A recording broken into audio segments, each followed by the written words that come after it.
We bike. I fixed the levels for y'all this time, if y'all ain't noticed. Let me know out there if y'all hear me. 1 2 1 2 and it goes. I want you. Yeah. Baby, you the move. The homie Lil Rod got some joints, I ain't gonna lie. It's getting real spiritual. The sinner in me. Yeah. Lord. Just not so sure about these pictures what we about to what was going on with that though. Leave it on the floor. Feel the room going around like a merry-go. Drinking water off your body like it's mineral. Say you want it, take it right now. Baby, when I come, lay this pipe down.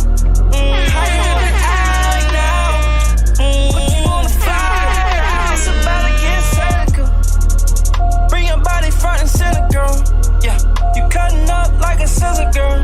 Yeah, I'ma give you a physical. Yeah, now we getting physical. We ain't got much to talk about tonight. Now we in the But we got much to talk about. This is what we finna do. Cold blue ain't better. That boy Payne went cold on this It's stuff. about to get serious. I need you to lay your head down. I'm a professional, don't be scared now. I got anesthesia. It's just some ice and tequila. Ooh, she want that lobotomy now. I see how your feet be curling up. She on top of me now and she got my scalpel in her cup. Baby, this roving, put on this roving. Take a deep breath, this might be cold. She don't have to get on and off the plane in a wheelchair. It's gonna be hours before it feel like I'm not still in there. And that's why all your friends keep on recommending me. I go by word of mouth. So baby, what that mouth do? I'm what you heard about. And yeah, I heard about you. I'm known for being patient with my patience. Baby, come and get this free consultation. The way I'm about to change your life like a miracle. Snatch your lace front off, leave it on the floor.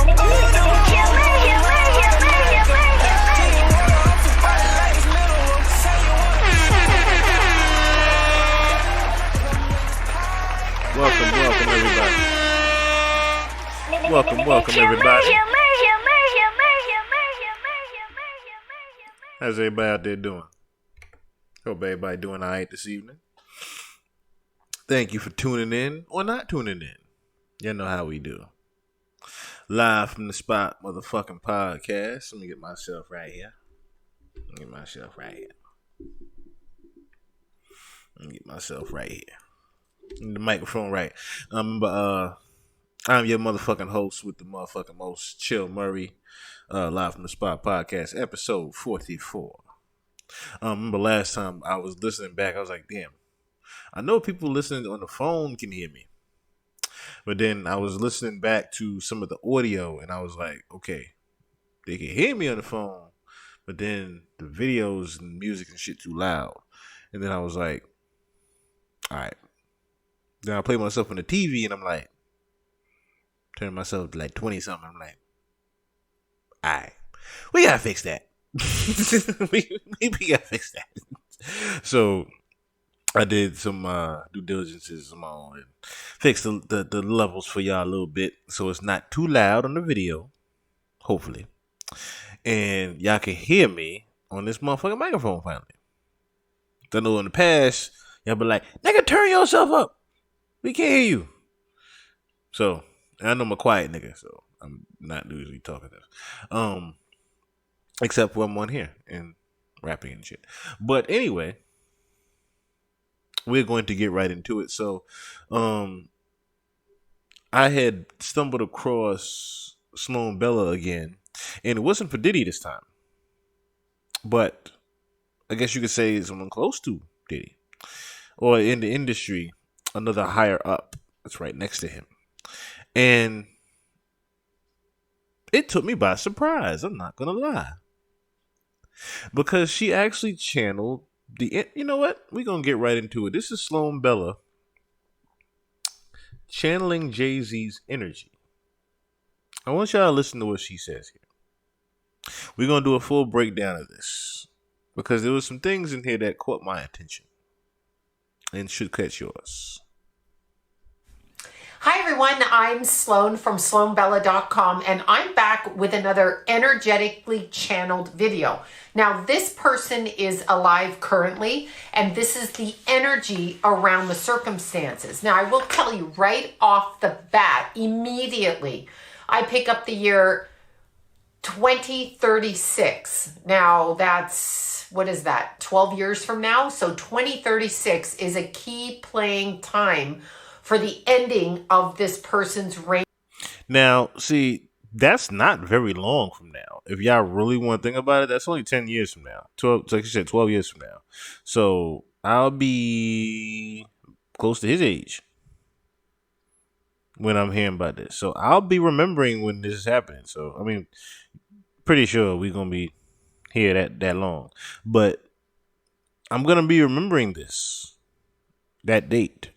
Of power, systematically following through until that time frame, but completely eradicated at that time.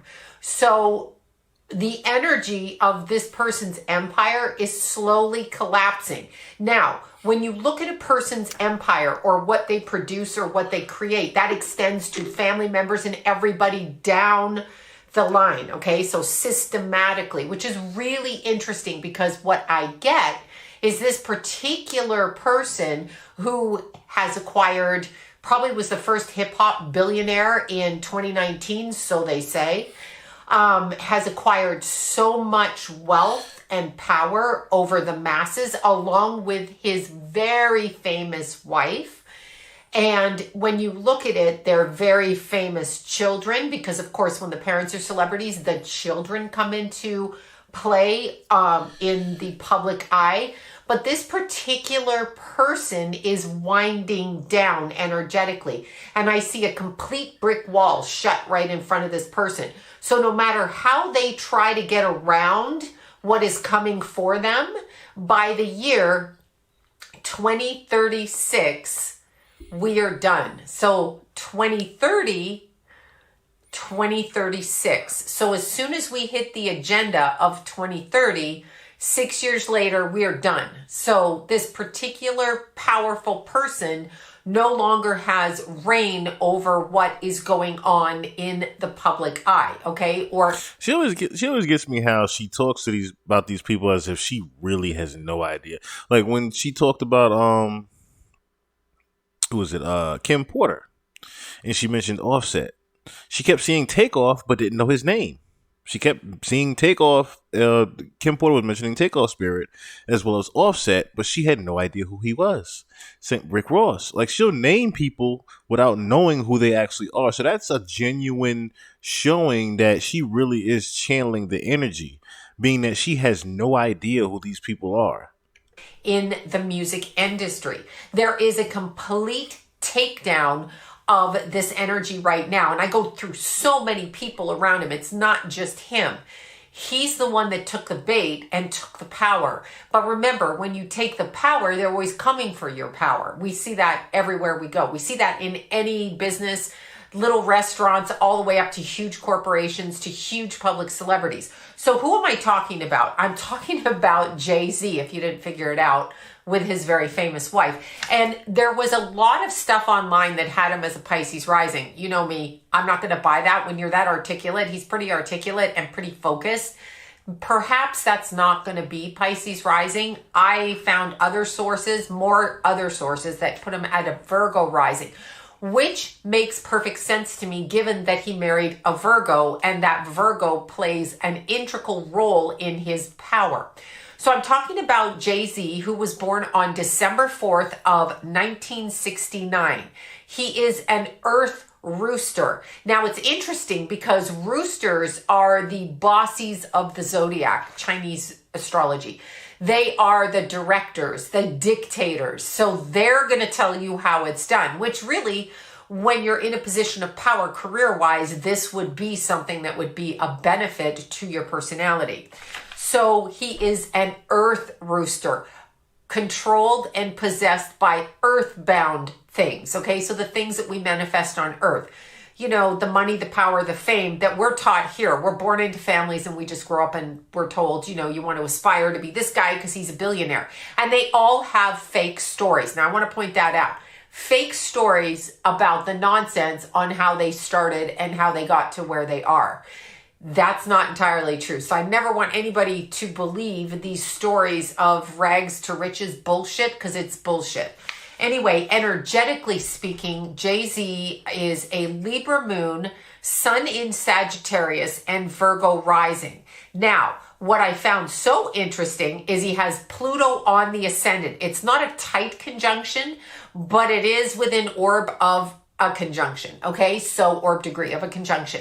So when we have Pluto close to the ascendant, number one, that acts, regardless of the sign it's in, okay, it acts like a Scorpio rising. So we are never going to know the truth about this person, because Pluto on the ascendant is like, I either invite you in or I shut the door. Okay, the door is being shut on him right now, by the way. Anyway, he is a Virgo rising, Pluto in Virgo on the ascendant. Now, Pluto is out of sign conjunction to the moon in Libra. Beyonce has a Libra rising, according to online, and she is a Virgo. So this makes perfect sense. Her sun sits on his ascendant. His moon, it's a mutual reception. His moon sits on her ascendant. On an emotional level, she is exactly what he envisions for himself. Exactly that. Now, he has an out of sign conjunction from Pluto to the moon, and then conjunct Uranus. Now, that is very hard to control in Libra. It's also unique. So the way that he thinks on an emotional level, and the way that his women are, starting with his mother, all the way back to his mother and any female relatives that kind of shaped who he is, it's an ingenious type of energy because it's connected to Uranus. And Uranus in Libra is creatively, well, number one, it's visually, creatively, artistically, aesthetically pleasing to the public. All that being said, and this is not me, I guess you could take it as a joke too. It's kind of why Foxy didn't stay around. Foxy didn't fit what he was envisioning for the future whatsoever. Foxy Brown did not, she didn't fit the mold of what he was seeing that he saw with Beyonce in the future. As far as the energy on a spiritual level for himself, remember what Jay-Z is always rapped about leaving the game. He's never rapped about staying in the game, whether that's the game he was in outside of rap, whether it was in the game he was in inside rap. He always talked about leaving. He never talked about staying in that one place. Therefore, like I said, Foxy didn't necessarily fit that mold because he didn't never see what he could do with Foxy that he's doing with Beyonce. What he's doing with Beyonce, if y'all haven't noticed, Jay has pretty much took the back seat and just took control over her business. By him taking control over her business, he's basically taking control over her, as well as he's just making sure that the kids are good and she's good, so therefore he is good. That's what she's talking about by him piggybacking off of the Virgo energy spiritually. He's basically just catering to Beyonce's energy to make sure everything else is good beneficially for him. So there would be that. Now, Uranus is conjunct the second house. You can be damn sure this man uses astrology. I'm going to say that. He uses astrology and he makes his money in unique and odd ways, which he does have facets in clothing and alcohol, a lot like the P. Diddy shit, which is code for I need to get rid of mass amounts of money from other type of work I'm doing. And how do I do that? I open up businesses and I run my money through these different businesses. This is just what I see with this. So he's got Uranus conjuncting the second house. Neptune conjunct Venus in Scorpio. Oh my God. Okay, so anyway, Venus in Scorpio is a sneaky one because it starts off all sexual for the purpose of sex. Like, I want to get with you. Neptune is there, which adds a spiritual element and or a delusional element, okay? Could be delusional or spiritual, or spiritually delusional. Like, this is my queen and I'm her king and we're going to be together as they act in public. In the lay terms, with people in day-to-day life, Venus conjunct Neptune can be very difficult because you don't see the person as they are.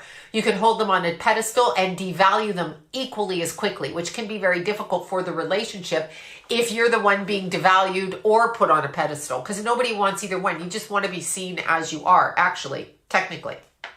So we have Sun and Mercury conjunct in Sag. Now this is a smart man. This is smart and it's articulate. It's in Sagittarius. Now, because he's born on December 4th and has a Saturn retrograde in Taurus in the 8th house. So Saturn retrograde instantly, automatically removes the father's influence from your life. Now, what do I mean by that? It can mean you have a working father who does not have time to come home and spend time with the kids. It can mean that your father's locked up in jail. It can mean that your father has no interest in being a father and or karmically wasn't told he was the father of you. So it can bring about so much in a person's chart. But the person who owns the Saturn retrograde, meaning the person with Saturn retrograde in their chart, it basically opens them up to the idea that they walk alone without the support of the father figure, whomever it is. It doesn't mean other people don't step in, all of that. But the father of origin, the birth father, is absent, and subsequent fathers after are absent. The 4th of the month, every month, all the way from January all the way through to Pisces, like beginning of the year to the end of the year, which is December, actually, not Pisces, from Aries to Pisces.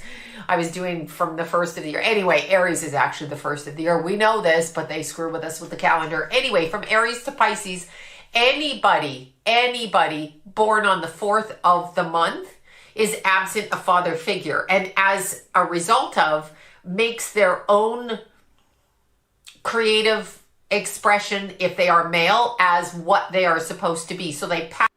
So again, remember, she knows who these people are, but she does not know who these people are. Okay, for the sake of the fact that she has to channel their energy, I can see why she has to go in things in more of a, not naive, but more in a, not oblivious. I guess you could say oblivion. Because deriving from the word, a derivative of the word oblivious, you have to put yourself in oblivion and almost mindlessness of who these people actually are so you can see their true self. So within that, she gets the information of him, of knowing that he did not have his father from the beginning of his upbringing. That's very interesting in itself that she was able to find that out as well. Themselves over somebody else's energy, paternally or father figure wise. Saturn retrograde adds to that. So we have a 4 and we have a Saturn retrograde. Then when we have Saturn in Taurus, oh my God. Okay, so Saturn is ruled by Capricorn naturally, or rules Capricorn, which is an earth sign, rules the 10th house. And I just want to say real quick for those that are watching right now, she's going to get into the meat and potatoes shortly. So just be patient with us, okay? She's going to get into the meat and potatoes very soon. I know y'all a little bugged out with all the astrology and everything. And some of y'all, if y'all are into the spirituality of astrology, you should be listening very close. But for those that are not, I just want to disclaimer, she is about to get into the meat and potatoes. So you might want to pay attention and get your forks ready. When you have Saturn in another earth sign, and especially Taurus, which they say rules Venus, but I actually believe rules the earth. So what we do here on earth. So when you have Saturn in Taurus, okay, in the 8th house, this is earthly pleasures.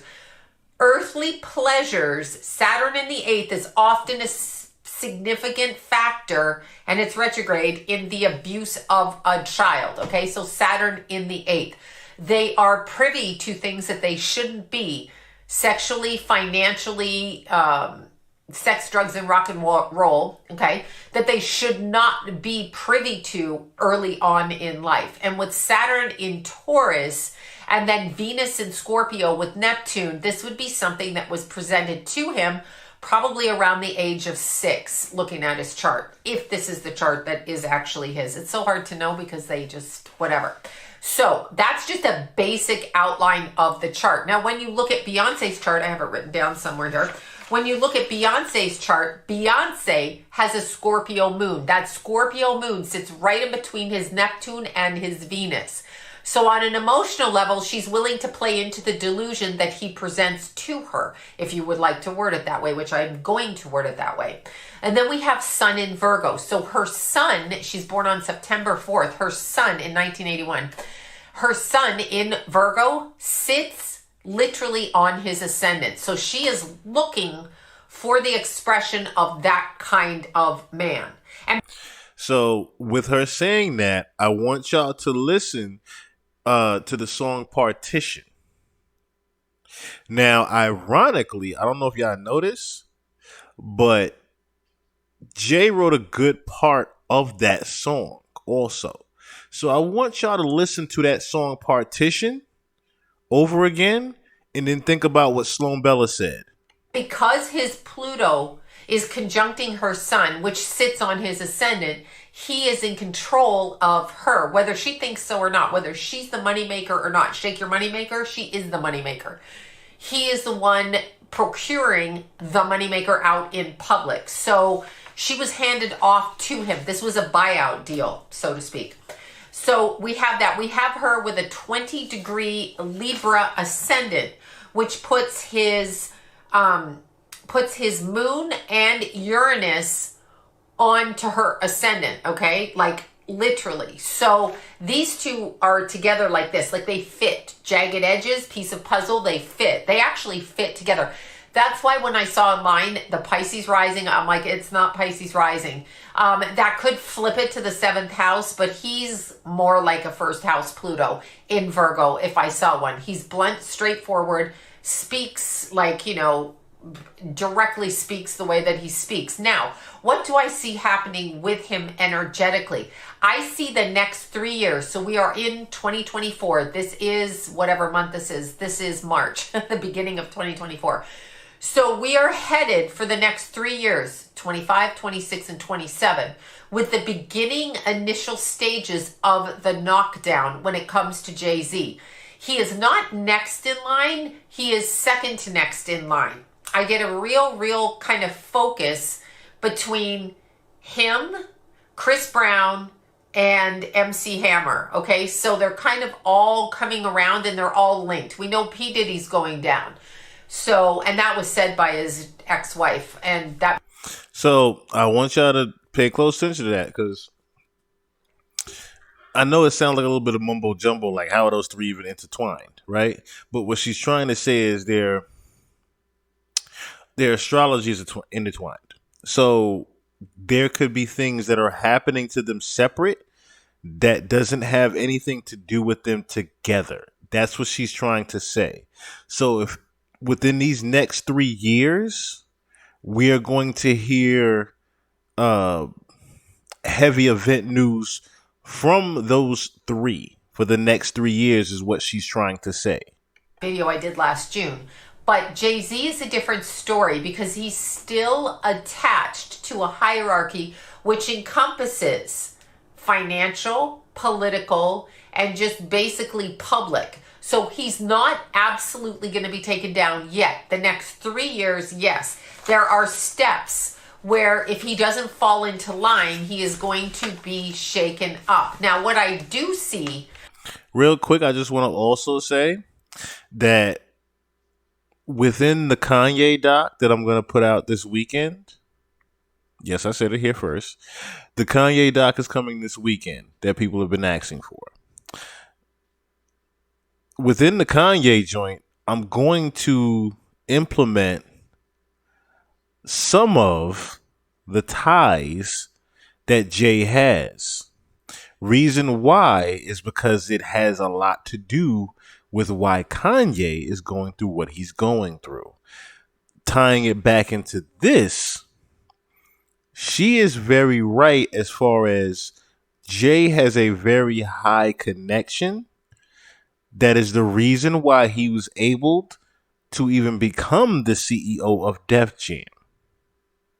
Okay, you follow me? And I'm not talking about just Leo Cohen. Okay?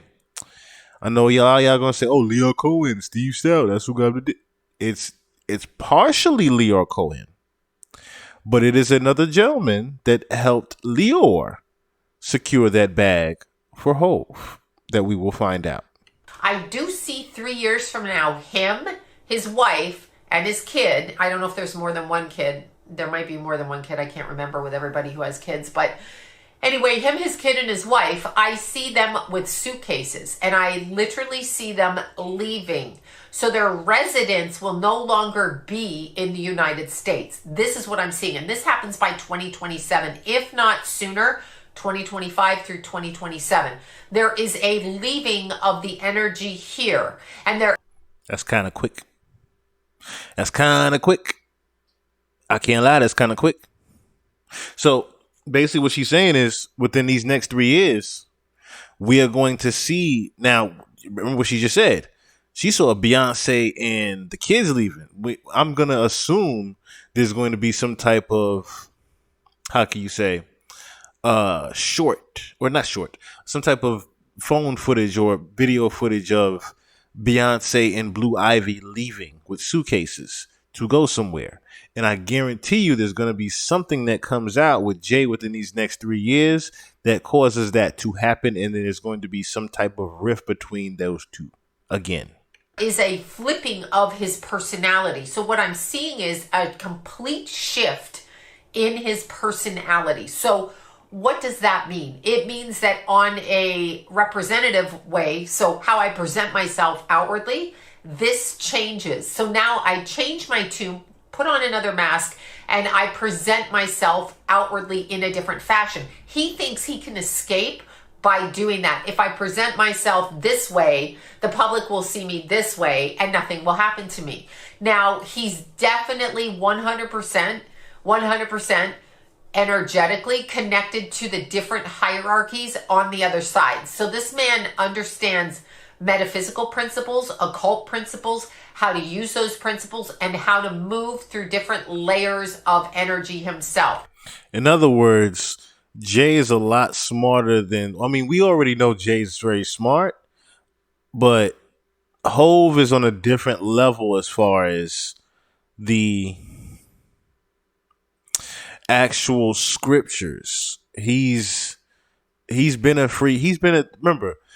it came out, I want to say 2009 when Blueprint 3 dropped, that he was a 33rd degree Mason. When you are 33rd degree Mason, you're a master Mason. I haven't heard any other, and I do mean I have not ever heard of any other artist in the industry becoming a 33rd degree master Mason. Now, if you want to, we'll eventually get into those things on this pod, probably. Not probably, we are. But as far as the 33rd degree Masonry, that is the highest level that you can actually achieve. As far as, I want to say, just Freemasonry and just Freemasonry alone. We're not talking about Illuminati. We're talking about just Freemasonry within the circle of Illuminati. Okay, so then we'll get to a breakdown on that later because that's a whole other rabbit hole that I don't want to get too far off topic. What she's talking about basically is that Jay-Z is tapped in to a lot of that, being that he is a 33rd degree master Mason. He's tapped into a lot of the energy that has catapulted him to where he is.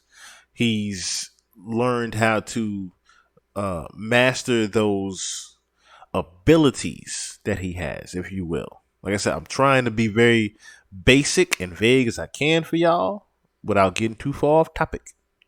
He's mastered certain ways that has enabled him to have the connections that he has, that enables him to get the business that he does to mask behind what else he has going on.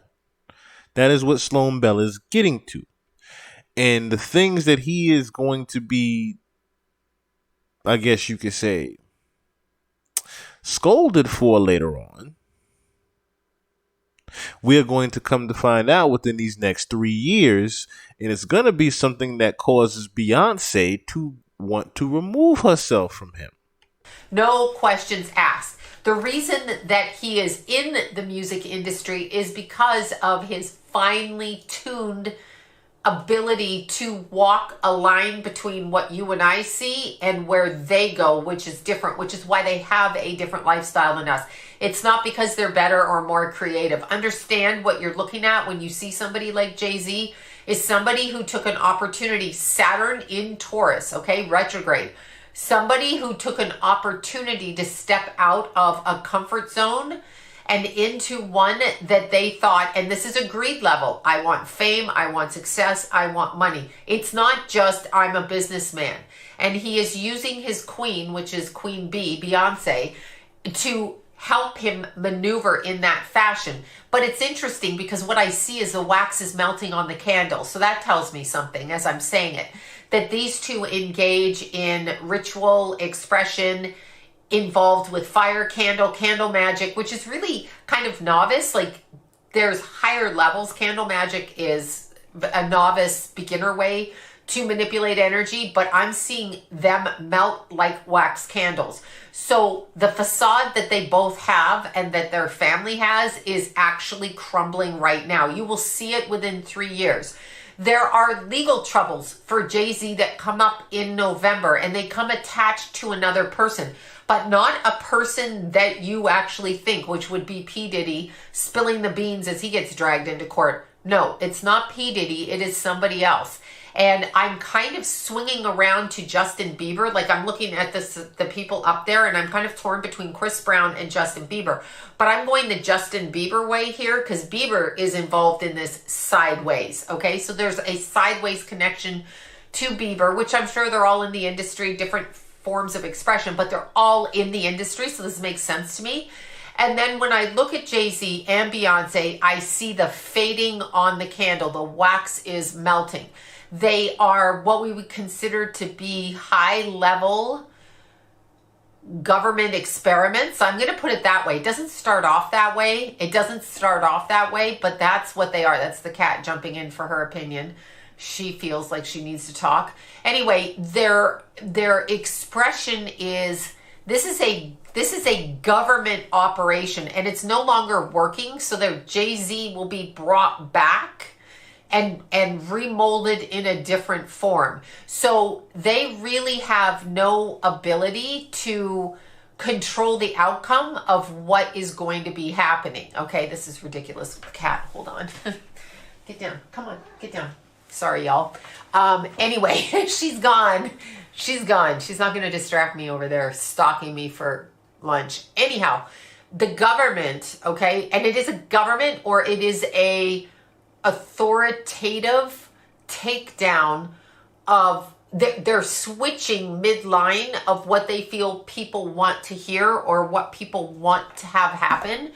So they are taking their public people and they are saying, okay, we take these people and we're going to reinvent them so they're more palatable in a different way. Only thing is it's not going to be more palatable. So I am seeing the face of Jay-Z and Beyonce kind of shifting in the next 3 years. So by 2027, they no longer wield the public power that you think they do, and they will have to approach you in a different way. Now, on an energetic level, what I'm being told about this would also explain the shift in Beyonce's music. Now that I'm thinking about it, this would also explain why she suddenly came out with a country song. She just literally mentioned that there was going to be a shift. Jay was going to have to turn and change his image, but she just slightly mentioned that Beyonce was also going to be doing the same thing. They're whole marriage and togetherness is going to be changed. So I'm wondering now, like I said, that she's taking a whole nother route musically, that this has something to do with it later on. Jay-Z is that he has investments in all kinds of mind technology, aka Elon Musk. But I'm not sure it's through Elon Musk. It's in other countries, other kinds of capital venture towards the controlling of the human mindset. He has allowed portions of what he chooses to do in his life into a consciousness center where people can tap into being him.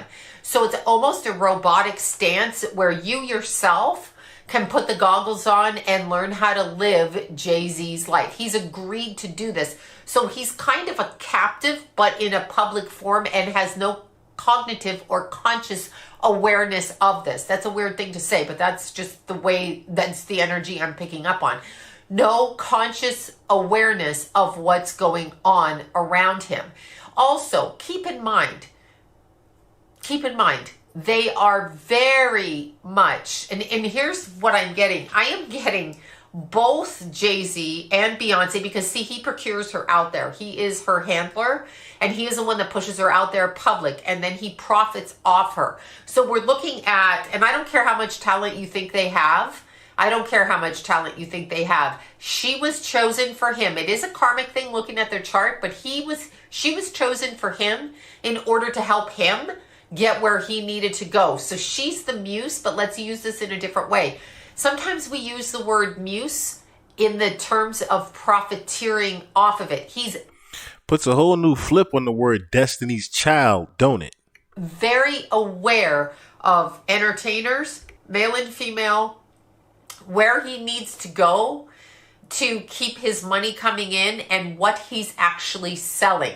Now, this connects him to R. Kelly. High level pimping and pandering for the music industry through the trafficking. My camera cut off when I said trafficking. Through the trafficking of human beings. Okay, so I'm going to put that out there in that fashion. You, me, them. We're going to start seeing through the veil when it comes to Jay-Z, and within 3 years, public favor is removed. Now, he's not the first one to go down behind P. Diddy, but he's a close second. So it's a combination. And that is wild, that her camera moving as she's saying that shit. That's like either spiritually they watching her or just they watching her, period, number one. Number two, when I hear that, that's not the first time. It ain't the first time that word then came across with those two people. And I'm still trying to find the live where Sloan mentioned she kept saying that she kept seeing a We Are the World reference, right? And it was involving involving children. And I couldn't help but notice or think about that footage of Diddy coming out where he was like, yo, I got my adopted white daughter. I was like, my what? Then we see the girl and she looks damn near incoherent. He's basically coaching her to talk. I'll show that clip here in a second. When we get past Lil Rod, but yeah, it was a little bit eerie that she's even mentioning this again, and that whole trafficking ring is starting to really come together. Remember, the Doral shooter mentioned it. The Doral shooter meant the Trump Doral shooter mentioned the same shit. Everybody keeps mentioning the same shit. Scooter Braun got caught for the trafficking. Scooter Braun is one of Diddy's right-hand man. Scooter Braun helped negotiate. We went over this on the Takeoff Pod. Scooter Braun did the deal for 300. Excuse me, for Coach K and P for the 300 million in Korea when they sold off the Migos. When they sold off the label for the 300 million, Scooter Braun was part of that. Scooter Braun was also part of the child and sex trafficking. It's funny how all this is coming together now. You've heard Jay-Z mention Scooter Braun how many times? that's coming after him. And when they take him down, they're going to take Beyonce down behind him. And it's going to start crumbling. Okay, so it's the next 3 years. On an energy level, what this is it is, understand, when you do occultist high level, and Jay-Z is a high level occultist, as is Beyonce, when you're involved in high level entity conjuring, which they are, when you're involved in that kind of high level type of giving yourself over to those energies, you are not really in control of what happens after a certain point. Like, no matter what anybody says, no matter how big and strong and special they think they are, when you let something into your body and you think you can control it, that's because they let you think that you can control it, not that you can control it, okay? So when you're looking at that, I want you to understand that there is a point in time where people become known and are pushed in the direction where they can no longer get into the physical vessel or the husk. They're kind of like husky. Now, this brings me to another weird energy. When I'm looking, okay, when I'm looking at the children of a lot of celebrity people, I realize that these are, I'll use the word synthetics, but they act synthetic. I'm not saying they're not human. I'm just saying synthetically inclined. I can't read the energy. And if I can't read the energy as a barometer, if I can't look at you in the eyes and read your energy and see what you're doing, then there is something that is blocking me from doing so. And now it can be a block by them, but it can also be because they come from a different origin source, okay? So what they've done in our society is they've gotten us so used to in vitro and having babies in test tubes. Do we really know if someone chooses to do that in a higher echelon, the elite as they call them, in a higher echelon, do we really know exactly what is going to happen with those creations? Because we don't. And Jay-Z and Beyonce are kind of at that level where we're not really sure where that energy came from. Whatever, it's blocked. Now, they can put a protection spell around their kid. And if I were them, I would, because the public is also crazy, okay? So the public can be crazy and they can be crazy. When I look at this, though, I see and am inclined to think that there's a lot more going on. There's a lot of substituting of energy with these two.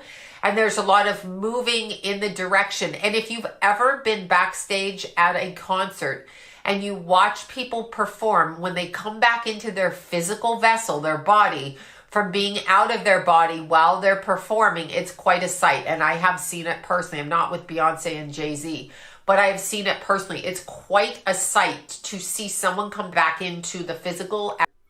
Now, it's crazy how she's never seen it with them, but she's mentioning that, and it's happened quite a few times with Beyonce. It's happened with her just sitting on the sideline and she's just out of it. It's happened with her being on stage.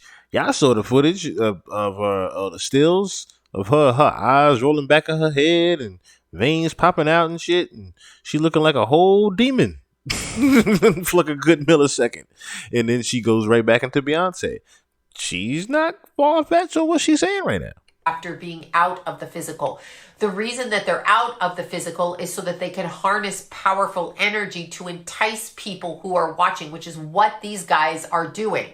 Now, having said that, I get Jay-Z connected to Clive Davis, connected to P. Diddy, and so there's a succession of things happening. Clive is old right now, so he's probably next in line, but I'm kind of shooting off with Chris Brown, and then I'm shooting off with Justin Bieber, and then I'm kind of going to MC Hammer. Like, it's happening. These people are being used on different levels to take other people's money, clean it, move things all about the country under the guise of their creative talents. Now, Jay-Z, this is going to come to a screeching halt. Screeching halt. Russell Simmons pops up in the conversation, okay? In the conversation. So I have not heard head nor tail of Russell Simmons. He pops right in right now for months. I mean, he went off somewhere and who the hell knows where he went. Those words, that hiding will come to play in the future months. We are going to see conversation from Russell Simmons. It's either behind the scenes, something that is going to bring about a change in how the public looks at Jay-Z. There's like all kinds of things going on. He has a target directed at him because people want him found out. Beyonce does as well. This is what they're doing. Changing the candle wax, upping the game, upping the ante.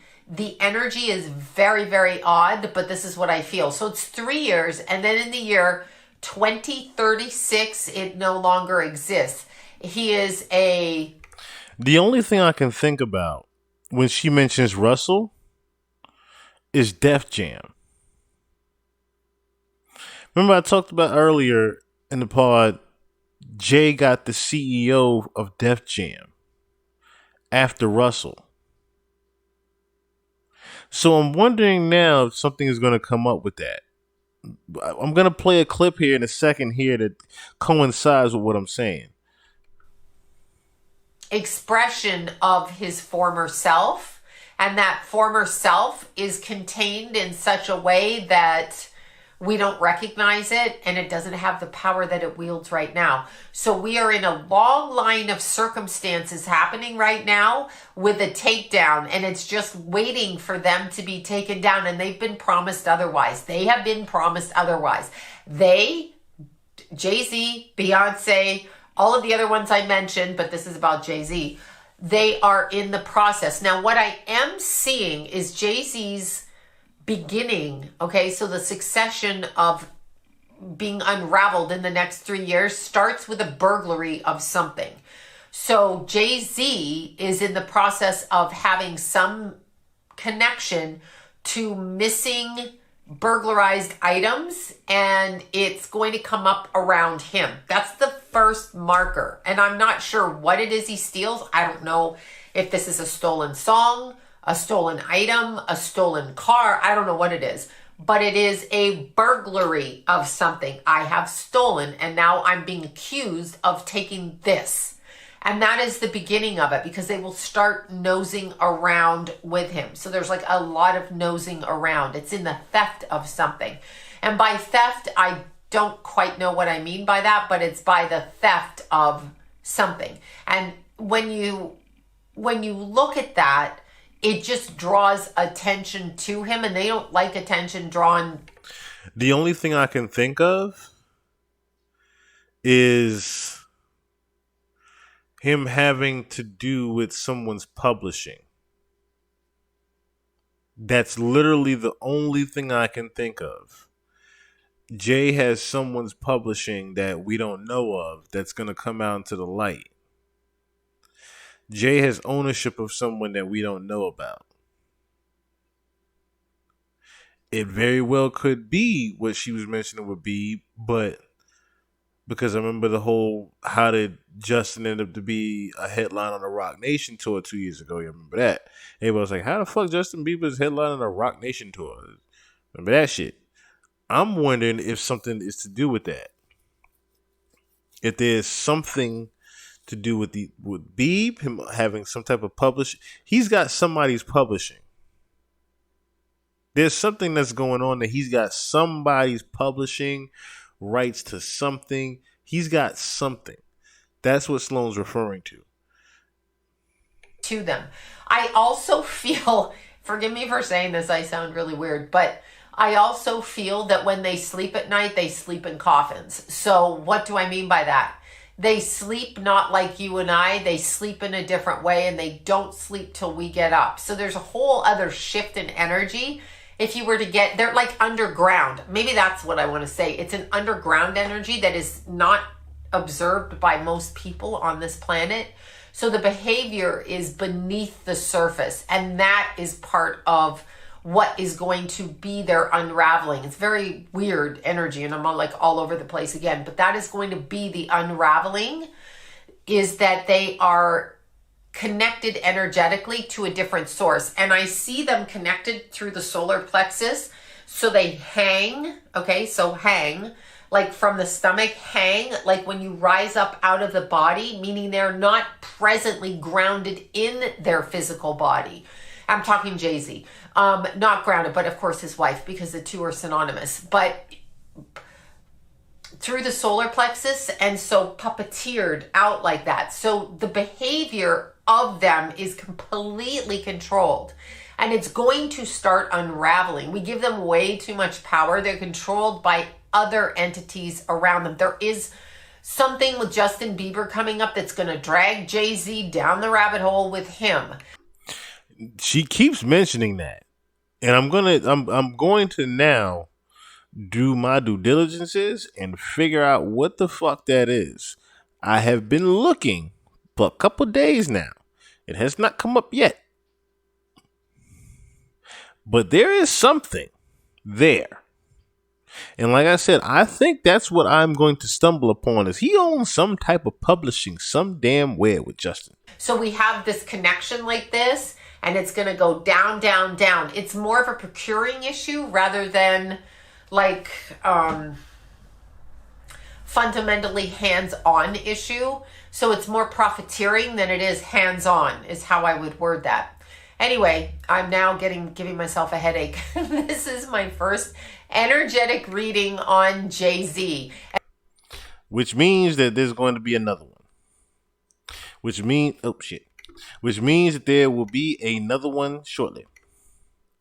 As far as her reading Jay-Z's energy, because like I said, well, as she said, I should say, next 3 years we're going to start seeing some shit.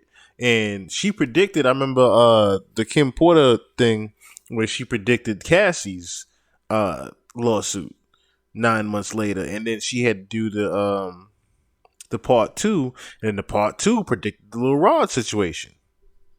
So Sloan ain't been wrong yet. You know, she put us on the tips with Nipsey. That's a funny play on words itself. She helped us with Takeoff. When I listened to her first one with Kim, well, not first one, her second one with Kim Porter, she mentioned seeing Offset. She kept seeing something with Diddy and Offset. And that's what triggered me to even go down the rabbit hole of looking up Motown. Because I was like, what? Why is Diddy even going back to Motown? And then I was like, why is he going back the same week as Uncle and Few coming out? And then, like I said, this one thing led to another. So, to bring it back full circle with Jay, I think there's going to be something where Jay owns something with Justin, and we don't know about it. Because the only thing that could intertwine Justin Bieber and Jay-Z at all is Usher. Think about that. The main thing that intertwines Jay-Z and Bieber at all is Usher. I do believe Usher owns some of Justin Bieber. If that is the case, correct me if I'm wrong,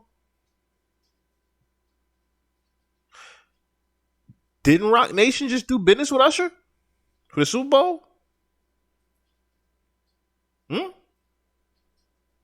Are we following? Yeah, there's something. There's something there. There's definitely something there that keep rippling across the water. It ain't come out yet, but something keep rippling across this water. That's for damn sure. But speaking of rocks rippling across the water, one rock that rippled across the water that struck my attention, and I kind of thought this is what she was talking about with the burglary, but it's going to be him stealing something of someone else's. But it appears there's a chess move at hand that's also going to affect Mr. Hove within these next coming years. What's poppin', man? It's Rockefeller. So it appears that Rockefeller Records has been purchased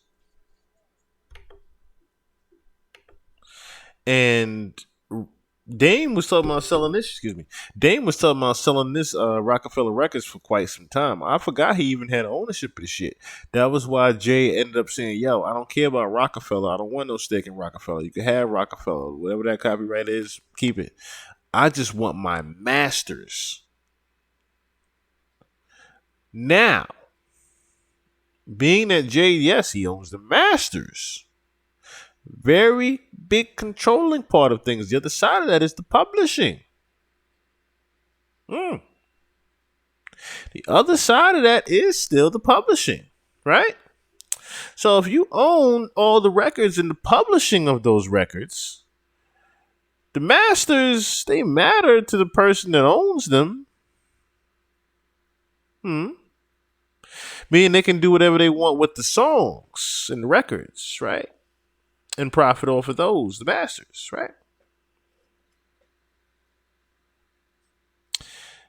Doesn't mean that someone else can't benefit off of you having those masters. Let's get into Dame Dash letting us know that he sold Rockefeller.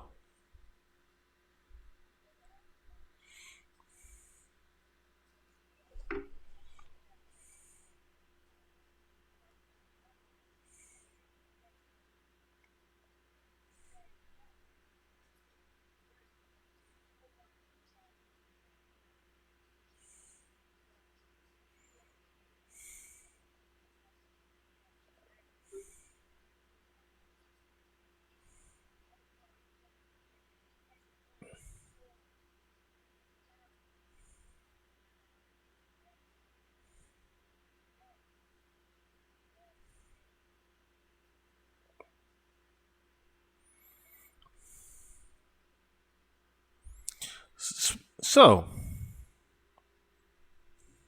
word had started going out that Rockefeller Records had been bought, right? But Dame wasn't the first people to let out the news. Cam and Mace were.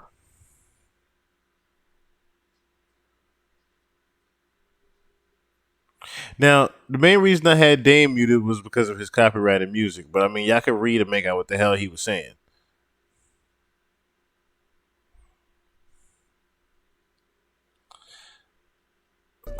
Welcome back to It Is What It Is. This episode is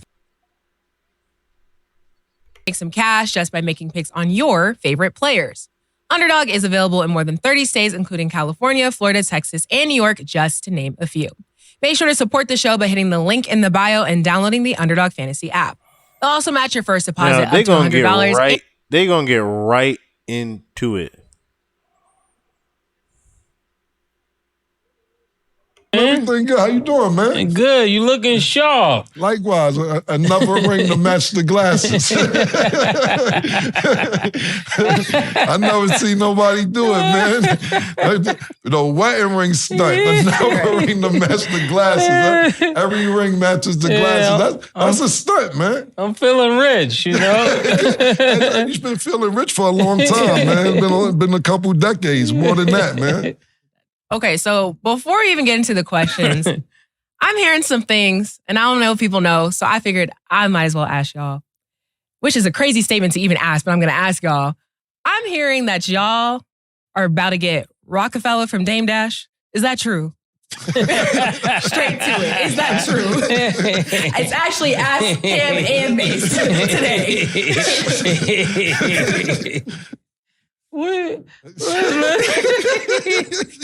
Let's just say.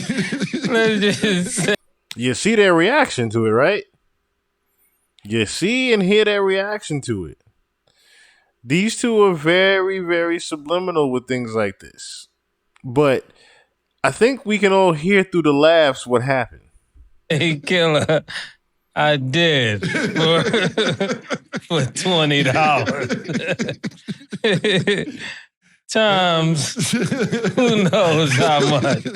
Let's just say hypothetically, right? Yeah, hypothetically. Oh, man. Hypothetically. Would that be like hypothetically, did it happen?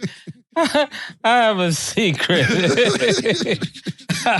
I might want to tell you I've been working on. Okay, me too.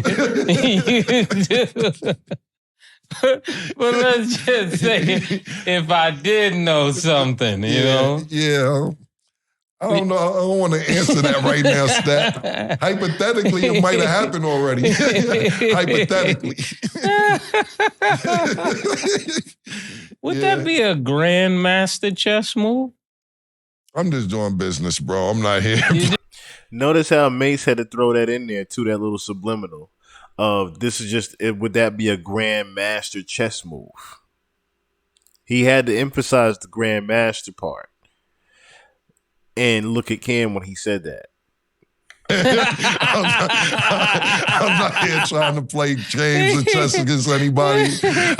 I'm here solely for business. I'm not on the chessboard with anyone. You're not on the chessboard. I'm just here to solely do business the proper way. Man. That's pretty much it, man. So since you're here to do business, allegedly. You know what's crazy? Why we act like we're not together? But guys, listen, I'm here to do business, hypothetically speaking. I mean, we doing business together, you know. You hear how sarcastic he said that, though. Of course we're doing business together, but Mace knows the same thing that Cam knows. This was basically a move for Dame to give it to Cam. This move was basically to spite Jay-Z. If you guys remember, back in the day, the beef between Cam and Jay started, which really has never ended, actually. The beef between Cam and Jay started when Dame had gave Cam the president of Rockefeller, and Jay had nothing to do with it. He was on vacation, didn't know about it. He came back, he's hearing all these new records.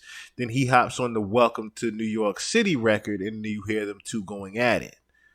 And then the whole old boy shit happens with the verse being taken off and yada, yada, yada. Okay? So this is a long time stemming pettiness beef between Jay and Cam. That's why Mace had to be sarcastic and say there, like, yeah, we in business, but we all know whose play this actually is. Whatever business that is. I feel like rubbing the Birdman hands, you know? Yeah, it's definitely a Birdman hand rub right here. I love it when a plan come together. Yeah, but let's just say 20 years in the making. Yeah, if we did, would you think? Would you? Since we're doing business, who would you sell it to? Right now, I just probably will hold on to it for a little while. Like the Wu-Tang album? Yeah. Exactly, man. I think I'm going to hold on for a little while. So we bought the Reasonable Doubt, you'll hold it for a little while. Yeah, I mean, what would you like to do? I mean, it's because got to realize what we got in our possession, hypothetically in our possession. Yeah, it's a classic, man. It's a classic. It's a classic, and to be like, it's ours. Yeah, hypothetically. People can come talk to me. I'm on business. Yeah, people come talk to me, but I don't know at this point, right? The phone's open. The phone line is definitely open. Do you mind if I say who I was selling to? Oh, no, not at all. Oh, I was thinking, this morning, if I had it, Hypothetically speaking.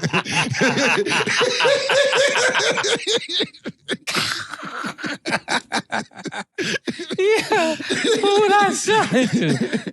First, I was thinking, man, I'd probably sell it to Drake. Drake probably would want to buy it from me.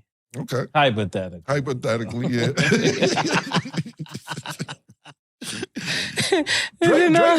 Drake could definitely be interested. Yeah. Drake was trying to buy Evander Holyfield's earlobe, pause. Beats in the ear. Yeah, Drake, you a wild boy for that. Drake is out here copping shit. He bought Pharrell's his skateboard chains. I actually done some business with Drake. I'll let him announce it, whatever he wants to announce it. But he's out here copping shit. He's definitely copping. And you know what? Shout out to Chubbs too, OVO Chubbs. When I was like, we was doing business with Drake, and I was like, I don't want to, I can't let this go for this price. And OVO Chubbs said, you can't offend us. Yeah. I said, I'm telling you, I'm gonna want something unreasonable. We say, you know what, Cam, if it's like that, write it down the paper and slide it over like the mob. So that's what I think I'll do. Hypothetically, I'll go to the brunch the next time. Okay. And I'll do something good for hip-hop. All right. I'll sell it back to the original owners. Okay, that's what you think about? Yeah, and be a hero instead of a villain with it. That'd be pretty nice. That's a pretty nice guy. Yeah. The bigger person. Yeah, be the bigger person. That's what's up. I'd sell it back. Stout, holla at me, man.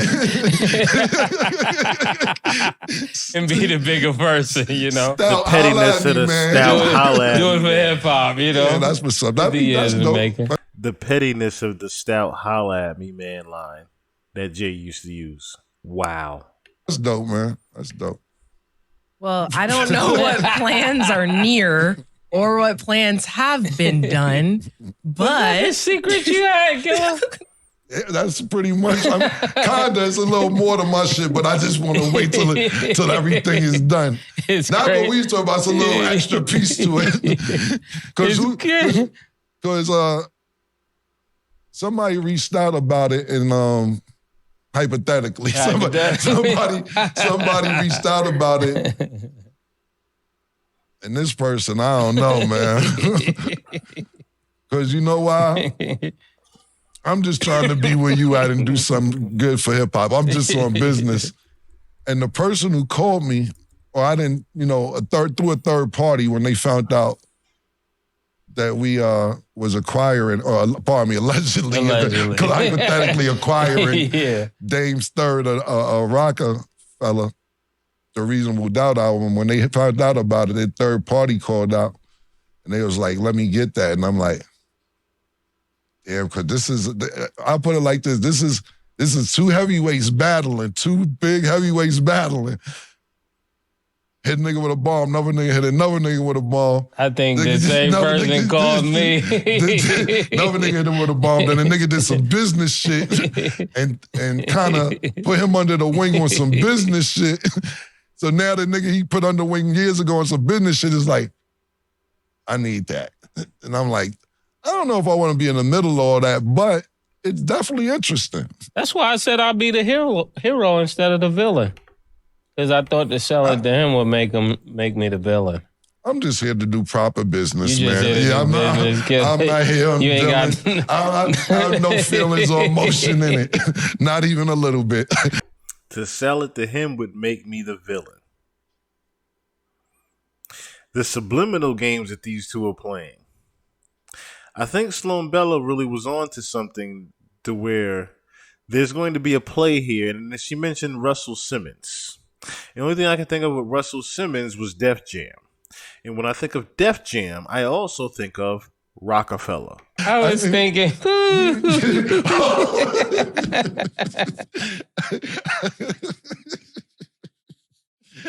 I'm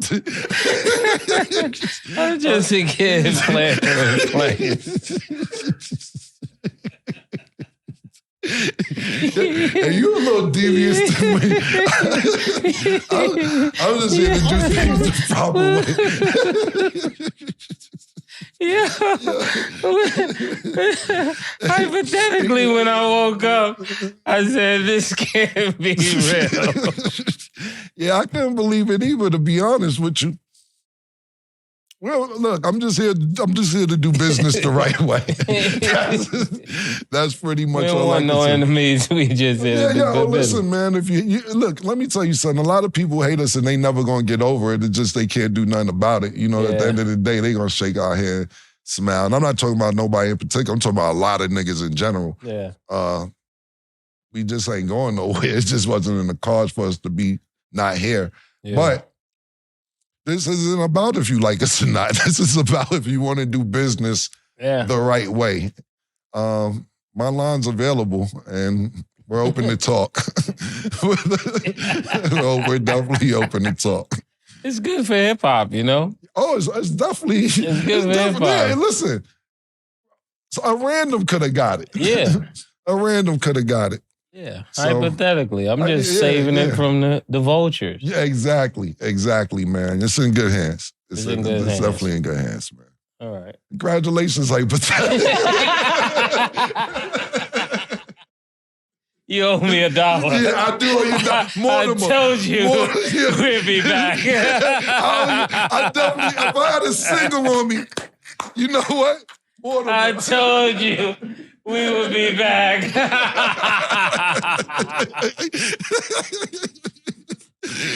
Back to you. Bad. Sorry about No, that. it's all good. That was a great answer. This is honestly a real life movie, but okay. A movie. But yeah. It's not yet. It ain't started yet. They are having the time of their lives right now, if y'all don't hear. Movie ain't started yet. Yo, my 2024 couldn't have been better. This is a great start, yeah. I don't have nothing in my runway. I'm just flying. Yeah. So, you heard it here first. Well, not heard it here first, of course, but you heard it here. Cam and Mace definitely have bought Rockefeller Records. What they plan to do with it remains to be seen. But I do think that whatever they're going to do is going to be something that's going to be very petty, knowing Cam, that's going to bring Jay out some type of way. I'm not talking about him bringing him out on a rap level. I'm talking about bringing him out on a business level.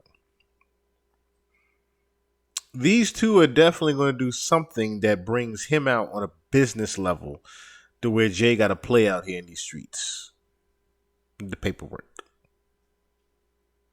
So there's going to be something that happens there. I can definitely assure you there. I'm going to do my due diligence as far as the information on Justin Bieber because, like I said, him even coming into play, like I said, is a very tricky situation. But I do see it somewhere. Like I said, I do believe that there is something to do with the publishing of him. Thus why he was able to headline 2021 Rock Nation tour. There's something that's with him there. Speaking of something with someone somewhere. Did a little bit more digging into, well, wrong choice of words. Did a little bit more coverage of the Instagram of Lil Rod. Shall we? Now, he has 2 Instagrams. He has the official one. And then he has his other one. He has the Lil Rod Made It one. The Lil Rod Made It one is where he dropped the Diddy Slumber publishing footage and, of course, him going live. So that would be his more real account as far as after he started working with Bad Boy, I noticed.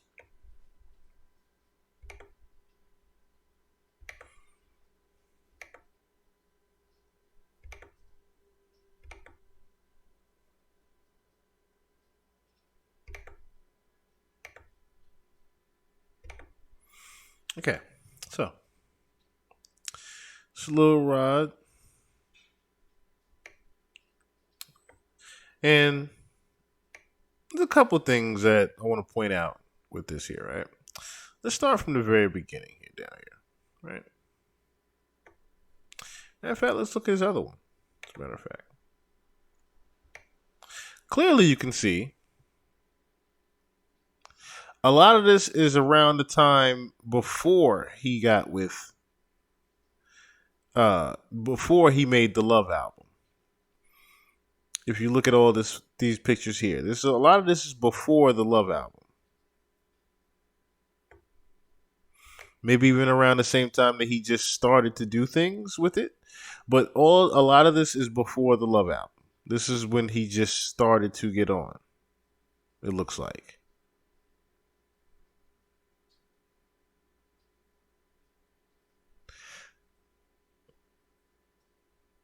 When he first got his start, right? So let's then go to over here, right?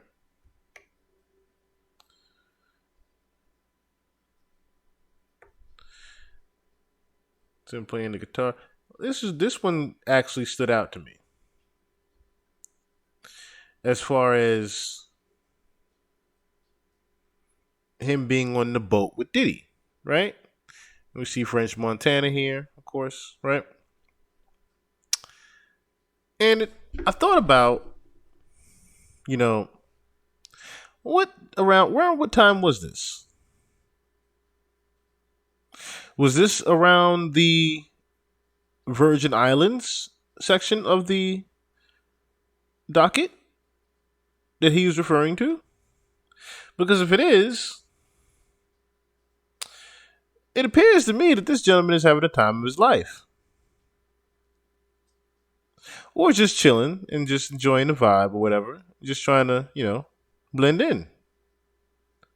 At least that's what I'm telling from body language and facial expressions. Like, yeah, I'm just here, I'm vibing. I mean, I'm high, I'm drunk, I'm on the boat with Diddy in French Montana. You know what I'm saying?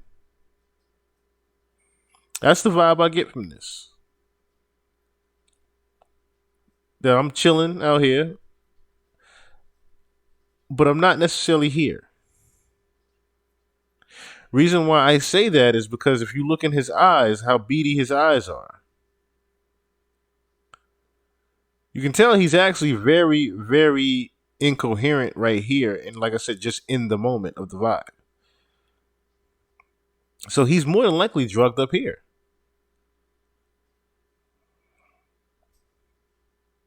Of course, he made the caption and everything later, but clearly he's not the one taking the pictures of this.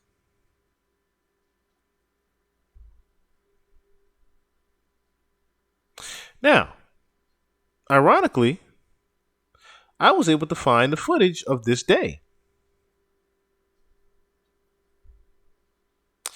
And what I found was quite interesting.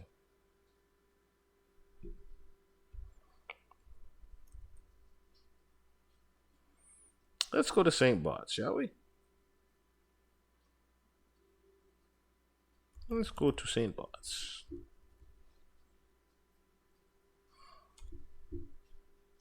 As soon as my computer wants to act right, we're going to go to St. Bart's.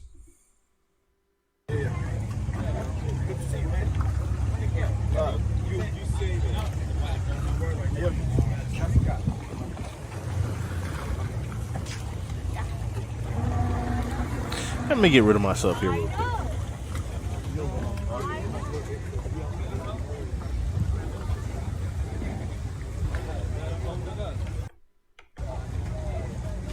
Okay, so try to get it clear, but let me round it back a little bit. A little bit.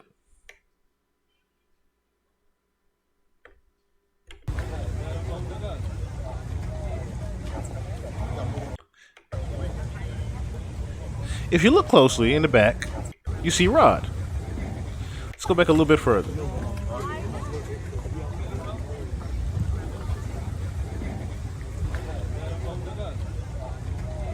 There's Rod right back there with the black and white hat. I'm trying to get a clearer picture of him for you guys.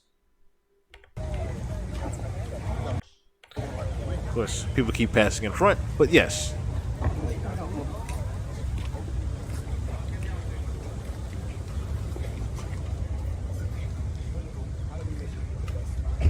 There's Diddy. Same outfit. Should we go check it out? Well, right now, or you want to do it tomorrow? There's Rod again.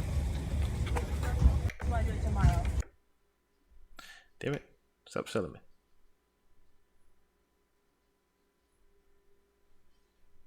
Rod passes by in such an instant.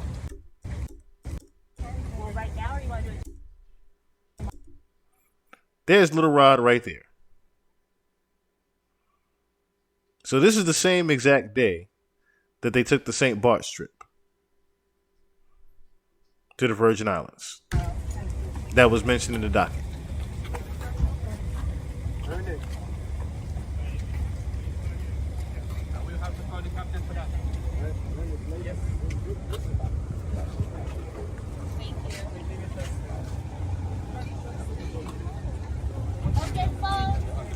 Here's Young Miami in the back, right next to him. Right next to Diddy, I should say.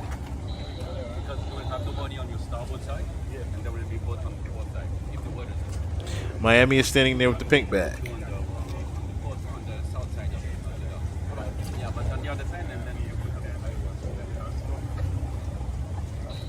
Now, listen close to what Diddy does here.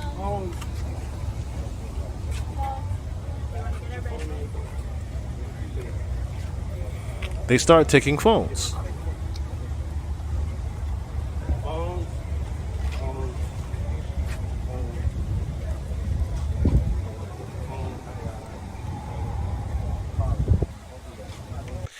You saw that, and you heard that, and you see the girls turning around as if there's some type of issue about to happen.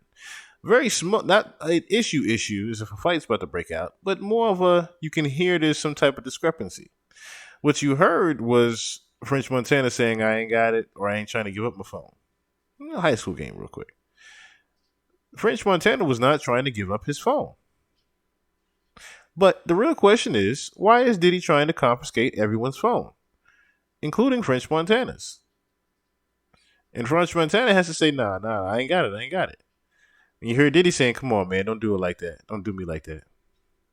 Don't do this. Don't do this. As if there's some type of intimidation going on. Now, watch further.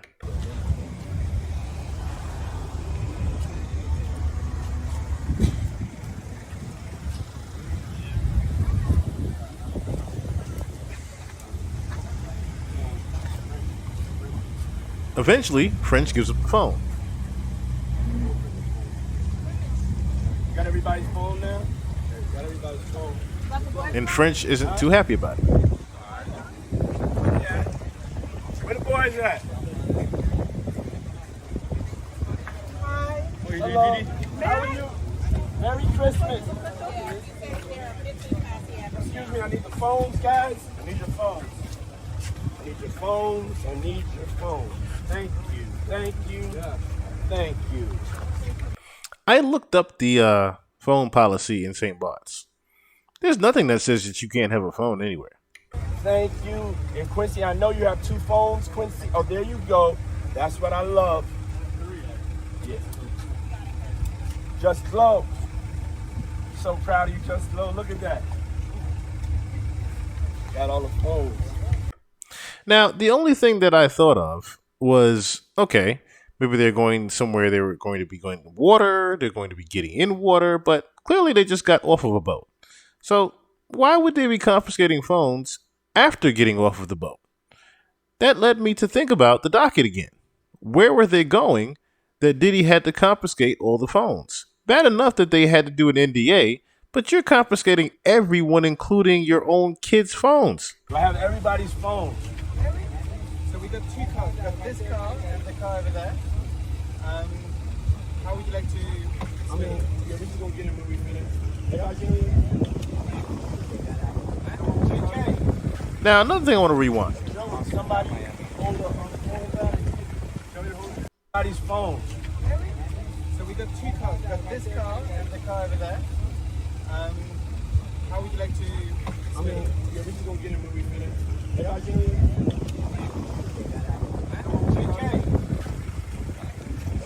Somebody hold up on the phone.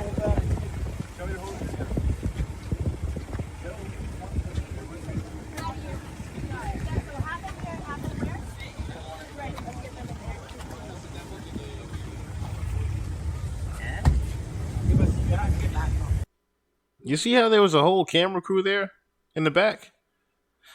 It makes you wonder, if there's a whole camera crew there, why are you confiscating all the phones? It truly makes you wonder what is going on later on that he had to confiscate all those phones.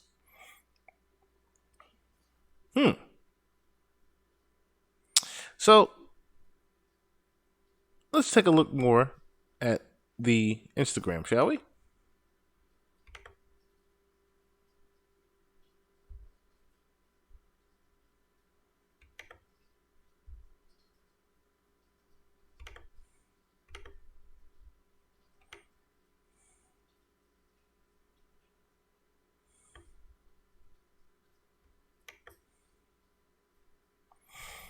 Footage of them two working out together. Oh, I gotta stop hitting this thing.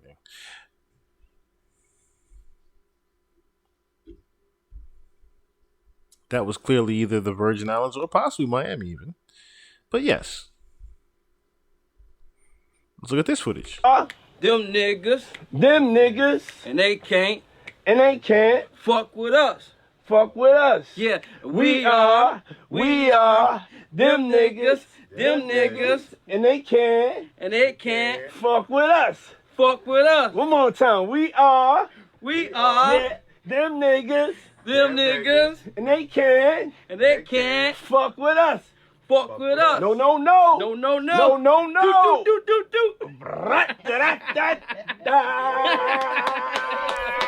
We are. As the gentleman said in the comment, look like y'all having a good ass time to me. I don't see no insulting going on here.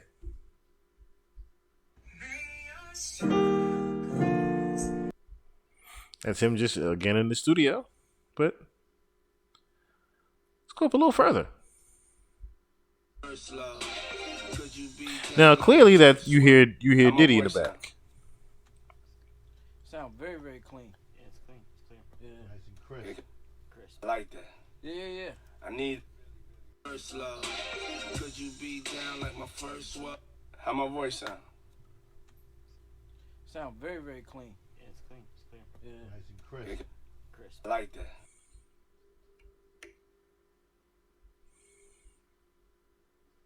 So that's them working on the Love album, of course. Then I stumbled upon this one.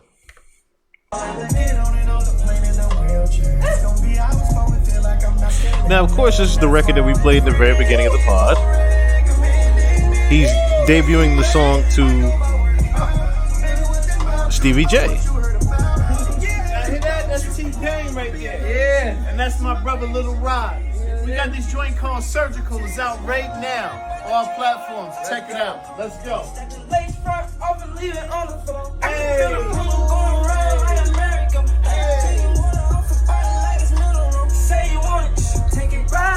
Now, what's interesting that Stevie J just did was he said, "Oh, that's T-Pain," and then all of a sudden he goes, "Yo, we got this record out right now. This is my brother right here, Lil Rod." Now, of course, he's just giving him the look, right? But what I'm seeing here does not match what I saw in the docket. Remember when we read the docket? In the docket, it said that Diddy showed Lil Rod a tape of Stevie J having sex with a white man. Did he not? So I'm now in question of what is this footage here? Was this before or after he showed him that video? Judging by 19 weeks ago, this was clearly way after he showed him that video. Which again, it raises the question. Was Lil Rod more a part of things than he may mislead to? Was he down with everything? And now that he's not getting paid, wants to flip the script on Diddy? From what we've seen here, it clearly looks like Lil Rod was down with the shits. Does it not? We go from this to this. Hello, everyone. Until further notice, I would not be performing at any gigs or anything like that. For security reasons, my family, friends, and everyone close to me just feels like there's a lot of potential threats, and everybody's just telling me what he's allegedly capable of, and it's very scary for myself, and it has me worried about my kids, and just sleeping with anxiety and different things like that. So just moving forward, just want to pause on everything until we know that it's clear and safe for me to come back outside of work. I appreciate you all for your love and support, and everybody that knows me, etc. Thank you so much. Love. Now, aside from the, I keep hitting this mic. Aside from the comfortability it seems that Lil Rod had with Diddy,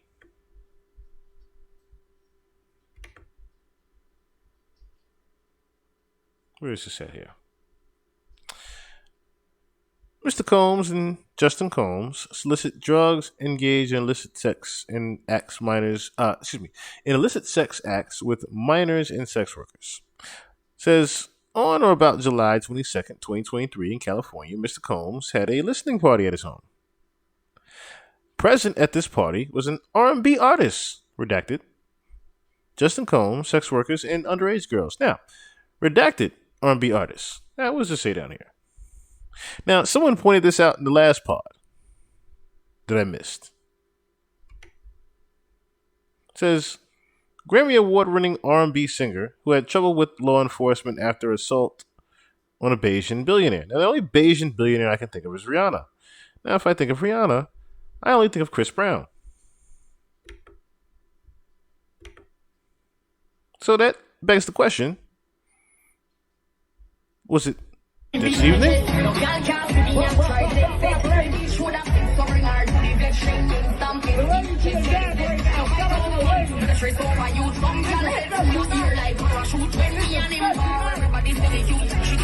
One second.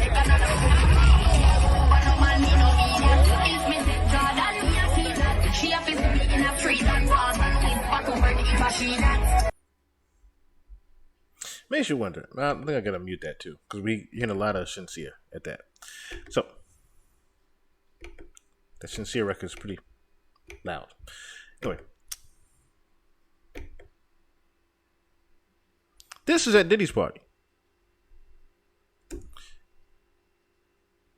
This was the listening party that was mentioned.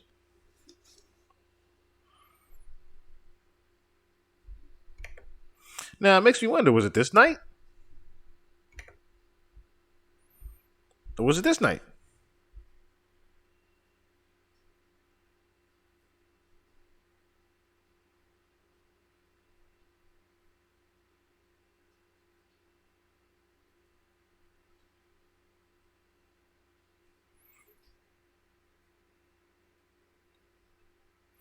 Because everyone wondered, what was Chris Brown even doing at a Diddy party?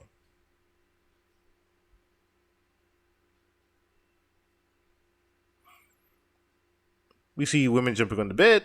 Matter of fact, let me get rid of myself real quick again.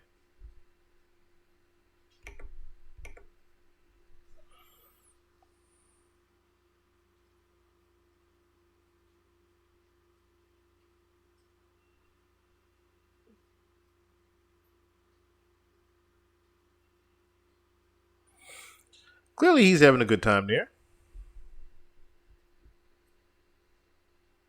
But again, this makes you wonder, what was Chris Brown doing at a Diddy party? And do those dockets line up with what we were talking about?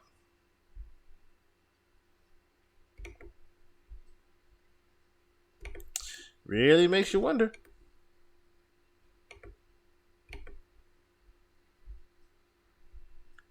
A lot of things really make you wonder.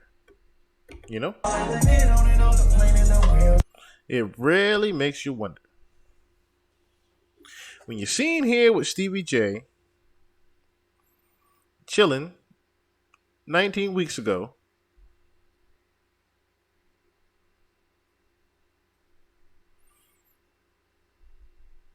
that's my brother Lil Rod, you know?